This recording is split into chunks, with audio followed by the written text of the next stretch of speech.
ఇన్స్టెంట్గా ఉలవచారు ఎలా రెడీ చేస్తారో ఈ వీడియోలో చూద్దామా? పదండి వీడియోలోకి వెళ్ళిపోదాం. రసం పౌడర్ బదులుగా ఈ పొడి వాడండి, సూపర్గా ఉంటాయి రసం. నా వీడియో కానీ నచ్చితే లైక్ చేయండి, సబ్స్క్రైబ్ చేసుకోండి. ముందుగా బాండట్లో ఉలవలు వేసుకొని సన్న ఫ్లేమ్లో బాగా ఫ్రై అవ్వనివ్వాలి. ధనియాలు, జీలకర్ర, మిరియాలు, మెంతులు వేసుకొని ఫ్రై చేసుకోవాలి. తర్వాత ఒక 3 ఎండుమిరపకాయలు కూడా వేసుకొని బాగా ఫ్రై అవ్వనివ్వాలి. అలా ఫ్రై అయిన తర్వాత ఒక మిక్సీ జార్లో వేసుకొని తెల్లగడ్డలు వేసుకొని పౌడర్ చేసి పక్కన పెట్టుకోవాలి. ఇప్పుడు ఒక బాండట్లో ఒక ఆయిల్ వేసుకొని అదే మిక్సీ జార్లో టమాటా, చింతపండు వేసి మెత్తటి పేస్ట్ చేసి పక్కన పెట్టుకోవాలి.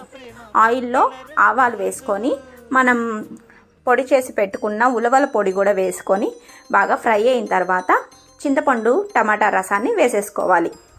నాకు పొడి కొద్దిగా తక్కువ అనిపించింది, ఇంకొద్దిగా పొడి వేసుకొని కల్లుప్పు కూడా వేసుకొని బాగా ఉడకనిచ్చామంటే ఉలవచారు రెడీ అయిపోతుంది.